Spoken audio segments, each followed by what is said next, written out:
Selamat datang di modul 1 tentang pengenalan cybersecurity. Di bidang cybersecurity itu sangat erat kaitannya dengan hacker. Jadi sebenarnya siapa sih hacker itu? Kata hacker itu pertama kali muncul sekitar tahun 1960-an dulu di komunitas MIT. Di tahun itu sudah ada namanya bahasa pemrograman Fortran, dan sudah ada juga segelintir orang yang mempelajari bahasa itu dan mendorong komputer pada saat itu ke limitnya. Setelah tahun itu berkembang, itu ada jaringan yang dibuat oleh ARPANET yang nantinya menjadi cikal bakal internet. Selain itu, sistem operasi Unix juga sudah dibuat, sehingga ada segelintir orang yang mempelajari sistem operasi itu dan benar-benar memahami cara kerja sistem yang ada, sehingga terkadang dia bisa menjalankan fungsi tertentu yang awal itu tidak dibuat untuk itu. Jadi hacker itu merujuk kepada orang yang dia tuh mengerti cara kerja sistem dan bagaimana cara dia bisa mengubahnya supaya bisa menjalankan hal lain padahal awalnya tidak dibuat untuk itu. Dari menjalankan hal lain ini, itu bisa berdampak positif dan juga bisa berdampak negatif. Makanya muncul pembagian-pembagian hacker seperti white hat hacker dan black hat hacker. White hat hacker ini adalah orang baik. Dia membantu klien untuk menemukan dan menyelesaikan permasalahan keamanan pada sistemnya. White hat hacker ini dia tidak melakukan tindakan ilegal. Ketika dia menemukan suatu celah keamanan, dia tidak akan mengeksploitasinya untuk kepentingan diri sendiri, tetapi dia akan melaporkannya kepada pihak yang berwenang seperti pemilik dari sistem itu supaya diselesaikan celah keamanannya dan tidak ditemukan celah keamanan lagi. Yang pertama adalah white hat hacker. Jadi white hat hacker ini adalah orang baik.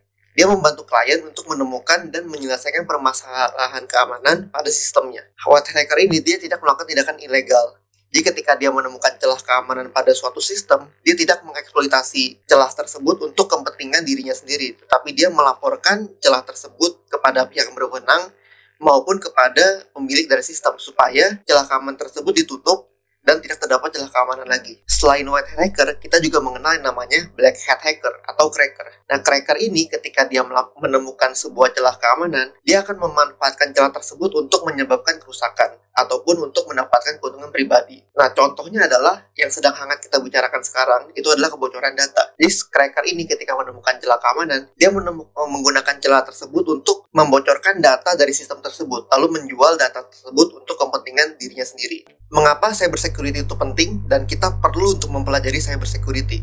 Yang pertama, zaman itu sudah berubah. Dulu, 20 tahun yang lalu, kalau orang tua kita sedang ingin keluar rumah dan kita sendirian di rumah, orang tua kita seringkali berpesan kepada kita, jangan lupa untuk mengunci pintu. Lalu jangan pernah biarkan orang lain yang tidak dikenal untuk masuk ke dalam rumah. Tujuannya untuk apa? Tujuannya adalah untuk melindungi rumah kita dan kita sendiri dari orang yang tidak dikenal dan tidak diketahui tujuannya, yang kalau masuk dia bisa mengakibatkan kerugian. Zaman sekarang seperti apa? Setiap orang itu juga punya rumah digital. Kehidupan kita itu udah mulai terhubung ke internet. Kita udah punya perangkat, kita udah punya akun email, kita punya media sosial, dan itu tetap harus dilindungi. Lalu bagaimana cara melindunginya? Itu bisa dianalogikan seperti 20 tahun yang lalu. Jangan pernah membuka pintu kepada orang tidak kenal, jangan biarkan orang lain masuk atau membobol akun kita.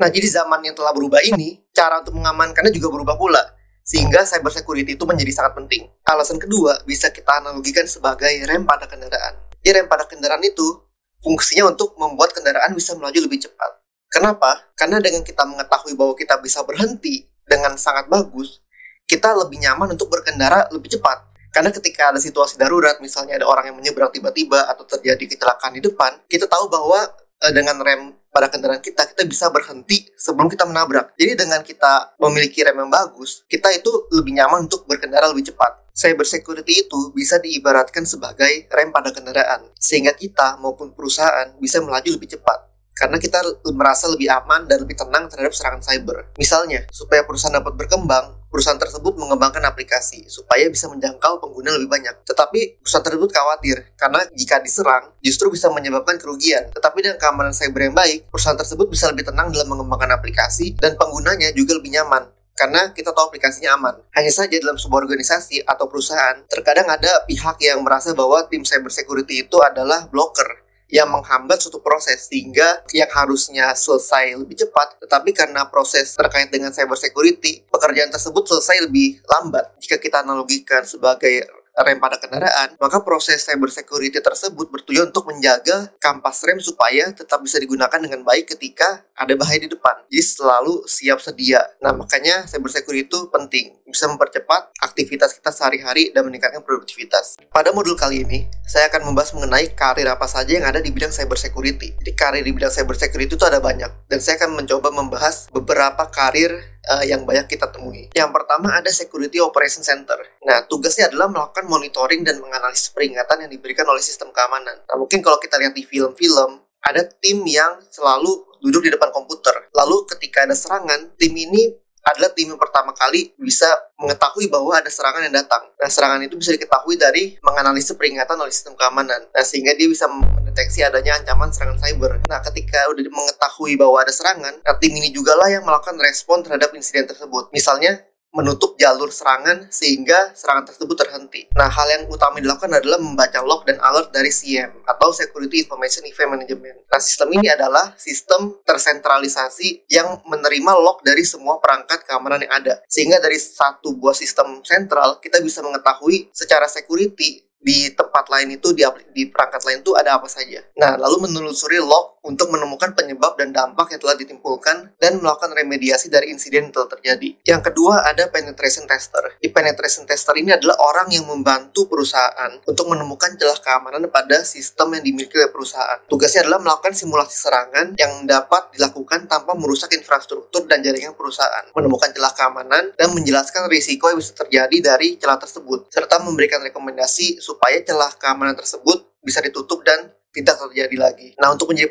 penetration tester biasanya dibutuhkan kemampuan dan pengetahuan untuk melakukan serangan terhadap berbagai macam infrastruktur, aplikasi, dan layanan, sehingga kita bisa menemukan celah keamanan sebanyak mungkin dalam sebuah periode testing. Biasanya, dalam lamaran pekerjaan ini, seringkali diminta penetration tester itu memiliki sertifikasi seperti C, OSCP, ataupun GPEN. Berikutnya, ada Cyber Security Engineer. Seorang Cyber Security Engineer bertugas untuk melakukan implementasi, konfigurasi, dan pemeliharaan untuk berbagai platform ataupun solusi keamanan yang sedang digunakan, seperti firewall, Privileged Access Management, Network Access Control, Inventory Manager, Proxy, dan lain-lain. Nah, jadi, sebagai Cyber Security Engineer, dibutuhkan pengetahuan secara teknis terhadap aplikasi ataupun solusi yang sedang dipakai. Karena sebagai seorang engineer, dialah yang melakukan konfigurasi jika terjadi perubahan maupun troubleshooting ketika terjadi sesuatu masalah. Berikutnya ada Cyber Security Architect. Nah, Cyber Security Architect, dia adalah orang yang memberikan solusi dari permasalahan keamanan yang sedang terjadi, lalu membuat desain dan dokumentasi untuk solusi keamanan yang digunakan. Biasanya seorang Cyber Security Architect,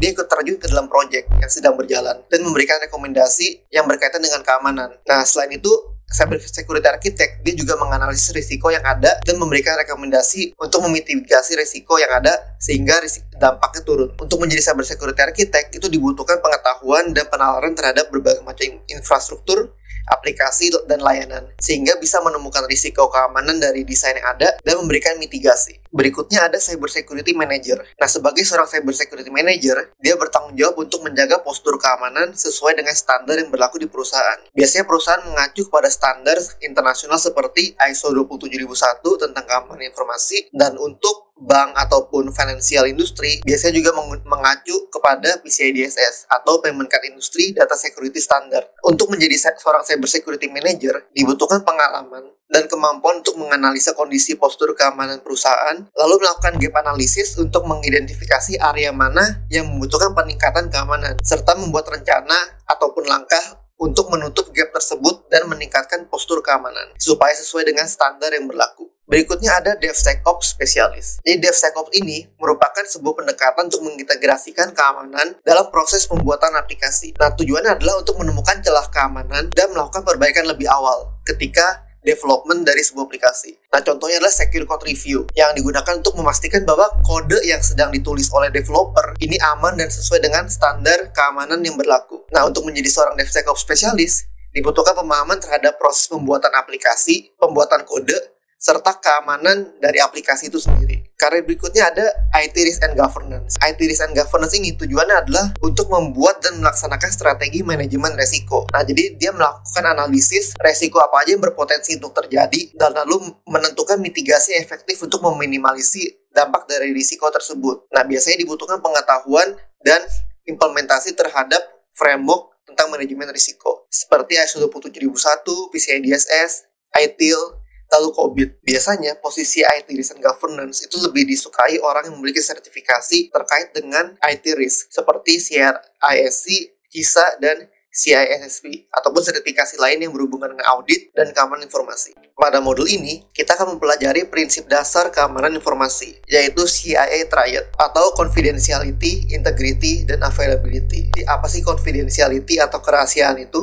Nah, confidentiality itu memastikan bahwa sebuah informasi itu hanya dapat diakses oleh orang yang berwenang, atau orang yang punya hak untuk mengakses informasi tersebut, dan menjamin bahwa data yang dikirim, diterima, dan disimpan bersifat rahasia. Kedua, ada integrity. Integrity itu menjamin bahwa data tidak bisa diubah tanpa izin pihak yang berwenang dan menjaga keakuratan dan keutuhan informasi. Jadi ketika proses data dikirim dari pengirim ke penerima, data tersebut tidak boleh berubah. Ketika data tersebut disimpan di dalam tempat penyimpanan atau database, data tersebut juga tidak boleh berubah. Karena ketika ada perubahan dari data yang tidak diizinkan, itu adalah pelanggaran terhadap integrity atau integritas. Berikutnya adalah availability atau ketersediaan. Nah, ketersediaan ini memastikan bahwa pengguna yang berhak dapat menggunakan informasi dan aplikasi yang terkait. Misalnya adalah sebuah website. Website yang memiliki ketersediaan yang baik adalah website yang bisa diakses kapanpun dan dimanapun. Jadi kalau pada suatu ketika website tersebut down sehingga tidak bisa diakses, maka itu bisa disebut bahwa ketersediaannya kurang baik. Yang terakhir ada non-repudiation atau tidak dapat disangkal. Non-repudiation ini memastikan bahwa pengirim yang telah mengirim pesan tidak bisa menyangkal bahwa dia yang telah mengirim pesan tersebut. Setiap serangan cyber yang terjadi bisa kita kategorikan sebagai pelanggaran terhadap salah satu dari prinsip keamanan informasi. Bisa melanggar confidentiality, bisa melanggar integrity, bisa melanggar availability, bisa juga melanggar non-repudiation.